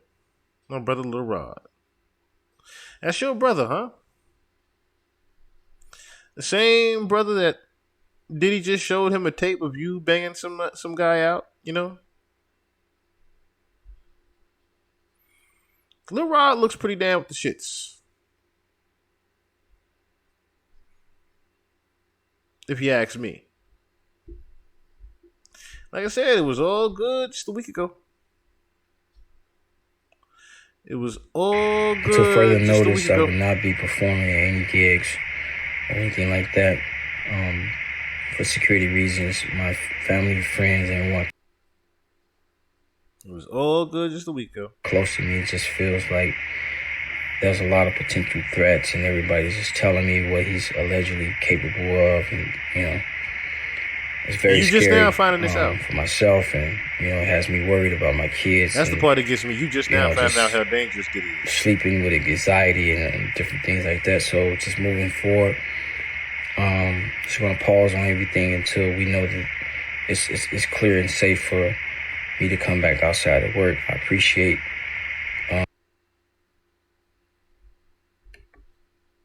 Just saying. Just saying. Let me get that off. Stop that. The widgets. The widgets started playing. You all for your love. But anyway. Support and everybody that knows me, etc. Thank you so much. Love. Yeah, man. Like I said, it was all good just a week ago. It was all good just a week ago, Mr. Rod. And then you find out who Diddy really was. Now, speaking of Diddy, one of his old concubines decided to take himself to Bali. Now, when I saw this, two things came to mind. Okay.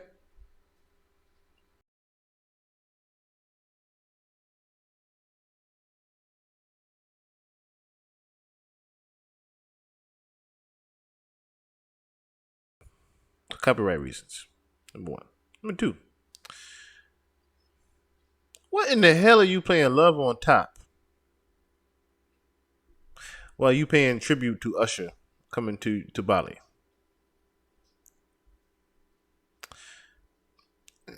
This paragraph was a little bit flagrant. It started out flagrant. Now, let me also disclaimer this in saying that I understand yogi life, right? I understand yogi life. I get it. Very spiritual healing. It's good for the body. It's good for the soul.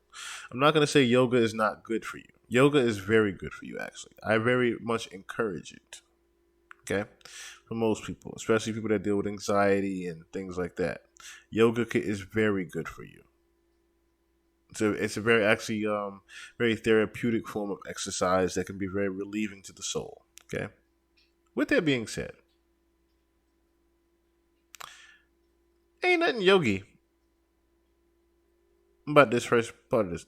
Morning flow with a bunch of really happy Bali friends. The generosity of spirit exuded by my friend Usher was amazing. FYI, people were always so happy to be in his presence. So, when they practice with him, it's an honor and privilege, but the presence and attention he gives to each person is a gift. It's tough to be present with so many of us fans, each one of us demanding presence and focus.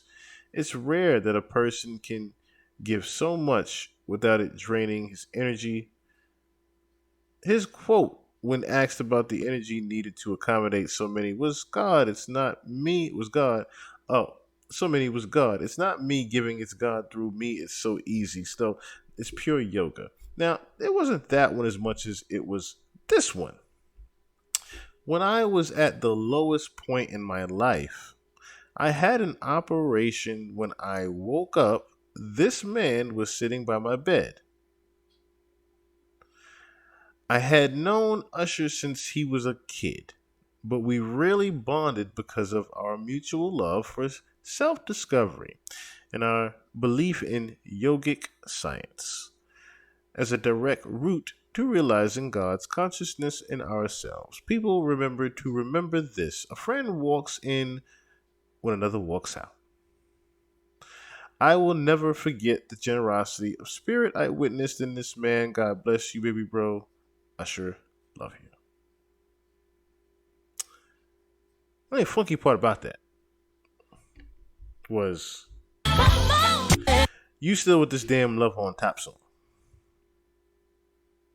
Now you in two posts. Talking about some Love on Top. That pose just don't look right. I'm just saying. If you Google Facebook and I'm Pornhub, you'll see what I'm talking about.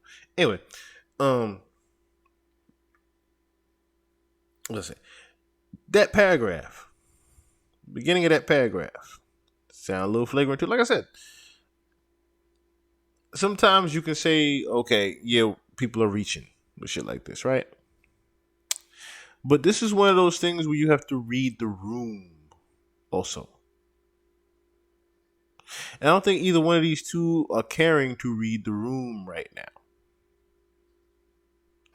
I also wonder if Usher knows what's going on right now with Diddy and everything, and he just doesn't care. And he just said, you know what? I'm just going to go and get on a spiritual relieving after the Super Bowl. Because he's dealt with a lot. He's been doing a lot. But that's what that makes me think, that he, said, okay, I'm just going to go away for a little bit. And when I come back, maybe the water won't be so hot and volcanic.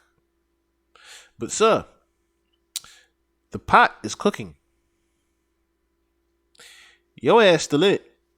Whether you want to be knowledgeable of that or not. You still cooking, sir. And Gene Deal ain't making no better. Gene ain't making no better. This past week saying that Diddy possibly did something to put you in the hospital that your mama know about. Right? But that also made me think about the herpes situation. Right? So, I've been listening to Mr. Adi a couple days now. Because he's been saying more and more things that made me think. Ain't one thing made me think about Usher. So, just to remind y'all real quick. Remember when Usher was finally paid up on all those lawsuits of herpes?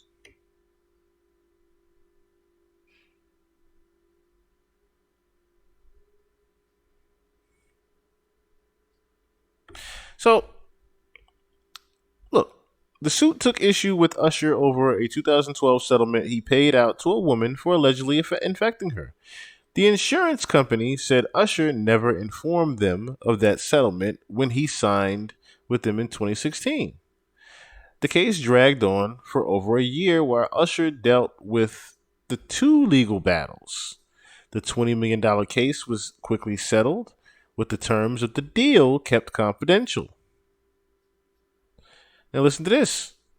He recently hashed out a deal with Quantasia, Jane, and John Doe in the second case. John Doe.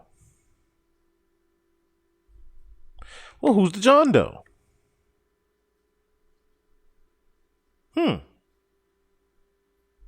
I wonder who that John Doe is. I believe we have him.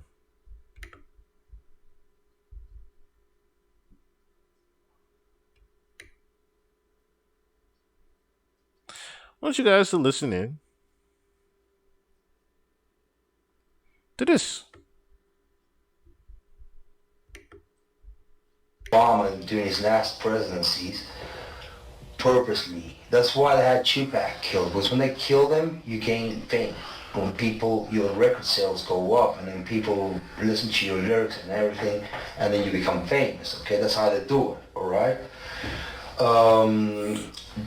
That's the hip hop Tupac's agenda. still alive. That's the hip hop agenda. Let me go back a little bit. Yeah, it's a little bit. And on the TV with speakers and stuff, and I was like a sex slave, okay? For them, that's what I was. That's all right?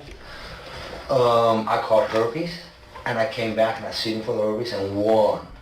But they did Mark Garibos and b.l.a.c were his attorneys. You heard that. He was a sex worker for Diddy, caught herpes, sued, and won. Ben Mercedes was the attorney. So that's how things got kept confidential. Listen again. And on the TV with speakers and stuff, and I was like a sex slave, okay? For them, that's what I was. That's all right? I caught herpes, and I came back and I sued for the herpes and won. I caught herpes. I came back and sued for the herpes, and I won. But they kept it confidential. Mark Garibos and b.l.a.c were his attorneys, okay? And Christopher Leon's here was my attorney. They asked me to turn in that, which was the video recording, and I did so. See? Remember, the terms were kept confidential. He had to turn in that recording. They gave it back to me accidentally, and it's possible I threw everything out. It's possible I can produce a copy. Gotcha. It's possible. I'm not sure. Now, how does this lead towards Donald Trump? Okay. All right, before he goes off on his rant again. But yeah, I just wanted y'all to hear that little part right there. So I found that very interesting that we found the actual sex worker that, or should I say the John Doe, that Usher caught them herpes from. And who he was messing around with when he did it. I'm just saying. Now, real quick, do have one more thing to get into y'all with.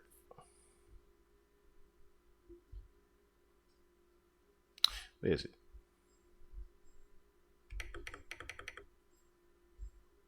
Oh, yeah. Reggie, who's always right. Okay, Reggie, before we get started on this week's questions, is there anything you wanted to speak on or talk about before we get into it? Right quick, I just want to shout out the Pisces. It's the Pisces seasons, right? Y'all birthday time of the month. I don't know too many Pisces, but one person I talk to every day is a Pisces. So we'll talk about that later in the next couple of episodes. But yeah, shout out to all the Pisces. And then also, man, John, we've been neglecting on putting up and it's starting to get hot again. So we better try to get these shirts sold. So cause we got a whole bunch of them. You know, when we showed that episode of the P-Funk let's see that. And then, man, I want to give a shout out, man. Coming out of this week was a producer that worked with Diddy named Lil Rod, did a lawsuit. And in that lawsuit, he alleged a lot of things. One of which is that he was slipped one of the famous drinks that Diddy does, and then he woke up feeling like something had happened to him during the night. I can't say the word on YouTube, but people know what I'm talking about. And he also alleged that Meek Mill and Diddy had a sexual relationship. I wanted to see if you had read any of this, or if you had any reaction to people actually coming out now and saying that Diddy does stuff with men that's not just the Cassies and the escorts and whatnot. Well, yeah. You know, I love y'all when y'all act like this on YouTube, like y'all haven't been hearing Reggie Wright speak on this stuff. I told y'all, I said, real soon, it's gonna start coming out about men, because Puffy is not paying for male escorts, ordering up male escorts if he's not doing it for his enjoyment. You only order up female escorts and other females if you get down like that. You don't be ordering up no male unless you want that male with you. So for all the others acting shocked and surprised, I said somebody's gonna come out and expose him real soon. And of course, that's what's happening. It's unfortunate that stuff like that happened to people. I know y'all believe in that Illuminati stuff. I don't believe in Illuminati. I'm gonna tell y'all up front. And y'all say now because the powers in the B is not protecting Puffy is the reason that these people are coming out and suing them. No, that ain't why. Because now, once you pay out people, and that's why when he paid out that judgment, the next day I told him that was bad. Because when attorneys would take on cases and say, hey, this dude paying out this quick, he'll pay us $1 million right quick, or $300,000, whatever, if he wants stuff to go away. And, I'm sure those insurance companies that he has that mainly y'all don't know is the one that be paying those things out. I try to educate y'all on is usually your company insurance companies that pay them out and make the decisions when you have the business insurance or the businesses, you have the different type of insurance that make you pay out the things. Because by the time you have all the different lawyers and stuff involved, it's just as quick to settle a case. So that's unfortunately is what's happening to Puffy. Everybody's gonna come out of the woodworks suing him. I'm not trying to say that he don't deserve any of these lawsuits. I don't believe about Meek Mills. I'm a Meek Mill fan. I don't know what happened. I noticed when he talked about it though. Meek Mills didn't deny it. Like I said, I don't want to. And that's the part that I've been emphasizing lately. Meek has not said a fucking thing as far as it didn't happen. He's only been saying, yo, they trying to set me up. They trying to say I did this, that. Nigga, did you do it or not? You ain't hit us with a, come on, man. You ain't did none of that yet. You ain't denied a damn thing about any of these allegations yet. Cause all you had to do, as quick as you've been on Twitter with Mr. Academics and everybody else, you could have easily said, I have not done nothing with Diddy. It would have been over, simple as that. No. You don't even want to say you didn't do nothing. We started to think you did something. Believe that that is true, but I'm one of those like y'all. When don't say you motherfucking crazy, I ain't never did no like that. Then it's usually some smoke with that fire, and so I'm not up here saying Meek Mills was involved in that thing. I'm not saying Usher. Yeah, I am. Or Justin Bieber and all of them. Puffy gonna turn out to be our modern day. Oh, y'all about to get mad. He gonna be our modern day Michael Jackson is what Puffy turning out to be, in my opinion. That's my opinion only. I know black folks get mad when we say Michael was doing that stuff, but I believe Michael doing things with little boys as well. That was my opinion. And to shoot a little bit of bail on that situation, Sloan covered some very harsh truth, channeling Michael Jackson's energy, which I think we might want to do one of these pods or so. But if you want to ahead of time, feel free. That's all I'm gonna say with mics. Y'all ask me how I know. I know an alleged victim that was around us. He's a very, very good friend with Ray J today. But anyway, oh man, it's hard for me to say whether this stuff is true or not. I'm not going to get up there and start debating it. But y'all heard it. I've been telling y'all. Puffy been giving y'all all the signs that he's trying to come out of the closet. Hope he just finally just come out of the closet. It's obvious in 2024, we don't care. Society don't care no more. They done TV shows and all of that done brainwashed us to say half of y'all, well, maybe 10% of y'all in the comment section take, and hey, that's just the era we live in. I have a problem with gay. Y'all say, well, why you care what a man doing and all that?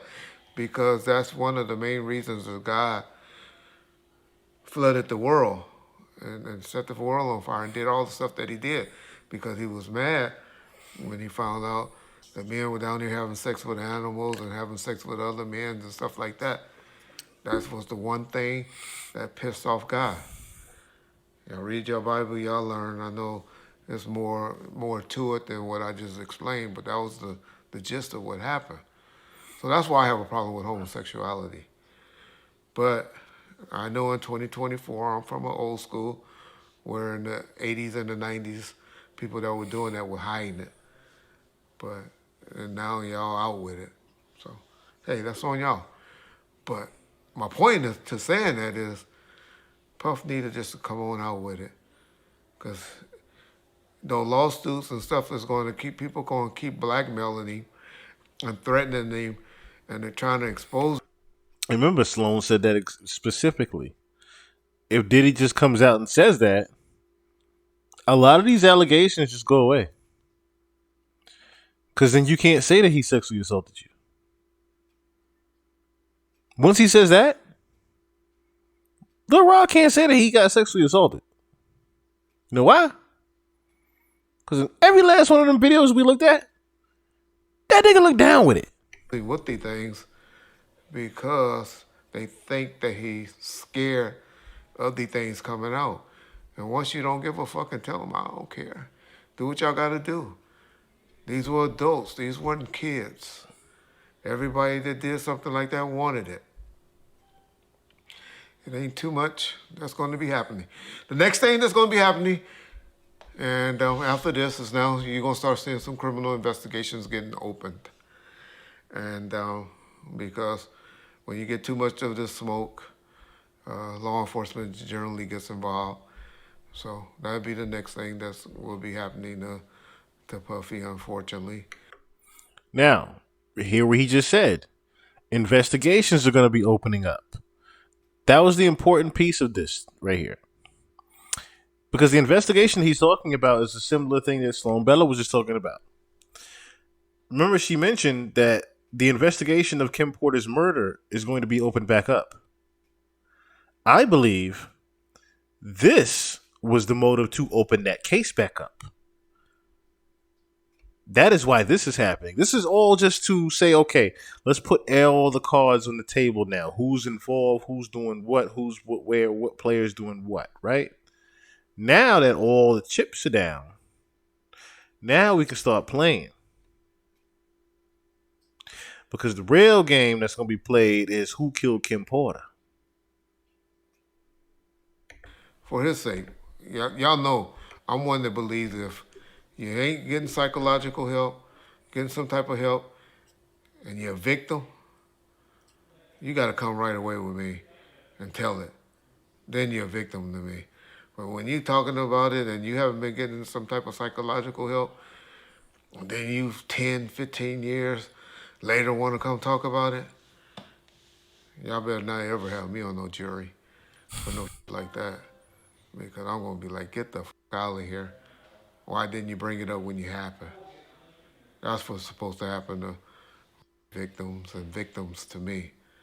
If the stuff come out immediately, not years later, not when you finally find an attorney to take the case because they find this open season and they saying that you opening up the checkbook and stuff like that. And so that's what's happening to y'all boy Puff, P. Diddy, Brother Love, and all of that. But don't act like y'all just starting to hear it. Because I've been telling y'all, the brother is a homosexual. And he's fighting it, trying to hide it, and he needs to just come clean. And then he'll be good.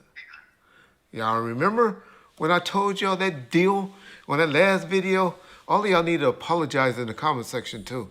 When I told y'all that his deal wasn't, he still had that deal with Ciroc. And when I talked about it, everybody was like, oh, they already did away with him. And I told y'all, it ain't true. You can't just take stuff from, well, then y'all just see the article a couple of months later where they settled with him and they made a deal with him. I'll be trying to tell y'all stuff, but I love how y'all go listen to other motherfuckers on YouTube and all you YouTube attorneys. But when y'all want to hear stuff, know stuff, get it right, y'all know what to call. Bomb first. You get it first. That's why we bomb on first. Like Tupac said. Peace, bomb first. Now, before we get out of here, let's recap real quick what Big Gene said.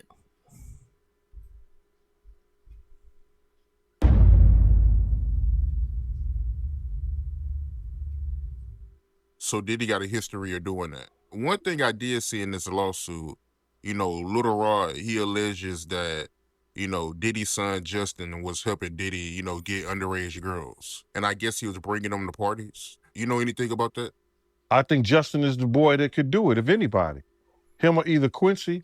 You understand? Justin is a pretty boy. You understand? He look young. He around that age, what, he about 25, 26 years old? So I don't know about underage.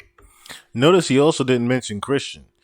I've been noticing that more and more, that Quincy is, of course, the actor, so he's the one that, go get it, go get the girls. And Justin is more of the, I'm going to teach him the business. I've noticed Christian doesn't know too much. But it's a possibility, because those girls, 16, 15 years old, they going to like that light skin, that curly hair. You understand? Man, listen here. We got girls that's, what you call them, video vixens. And I ain't going to mention no names because I don't want to hear. They say they were sneaking into parties at 15 and 16 years old. So why you think 15 and 16-year-olds ain't sneaking in the Diddy party? So Lil Rod, if he having conversations with him, he may say, yo, how old are you or something like that? Somebody say, I'm like 16, I'm 15. Somebody had to tell him their age for him to know. And that's a very good point that Gene just made. Because if you guys remember, Gloria Velez plainly said she was in the club in the 90s at 16. No, 15. She got pregnant at 16. She was in the club at 15. Aaron Hall got her pregnant at 16. So, he right. Who you came here with? I came here with Justin. So what did I say? Yeah, I mean, that's a good point. And looking at this lawsuit, right, Lil Rod, he alleges that, Diddy promised him a Grammy if he participated in homosexual activity. I read that, man. You understand? And what kind of power do you have when you can promise somebody a Grammy award? Who different. are you doing something with, or who do you know that can promise? Beyonce did Beyonce get a Grammy for anything? Did she get a Grammy for an album or anything like that? Has she got a Grammy? She got Grammys before, right? Yeah, she got Grammys, but she never got one for Album of the Year, though. Right. So if she never got a Grammy for Album of the Year, and Diddy could promise a producer, if he's in a homosexual act, that he could give him a Grammy, what kind of power, who he doing, or what he know that he could get that done? That's some kind of spooky shit, bruh. No disrespect. That's real spooky. If he could promise somebody. And good thing the kid didn't believe him, because if the kid would have believed him, he might have got his booty hole tore up. So my whole thing about it is, listen here, man. He has to have some real power, but he showed us his power. Remember at the BET Awards? Remember when they was trying to go to commercial? And he said, nah, we not good. Whoever done that, bruh? Whoever stopped the people from going to commercial? You got a point. Nobody ever did that but Diddy, bruh. So he had some kind of power at one time. We don't know if he still got that power, but at the BET Awards, when they wanted to go to commercial, he did not allow them to go to commercial. So evidently, he knows somebody, or he doing somebody, or somebody doing him, allegedly. You talking about when he was giving that speech at the BET Awards for the Lifetime Achievement Award? When he gave his speech, he just kept going, bro. He just kept going and wouldn't stop. And he said, it don't matter how much it costs. We're going to keep going. And they wouldn't even go to commercial.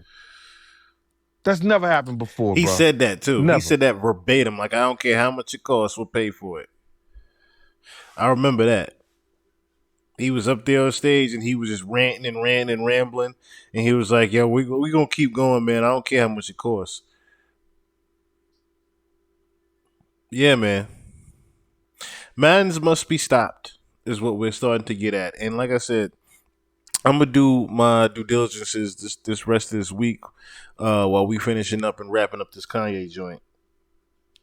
And get y'all what's going on with this trafficking shit. But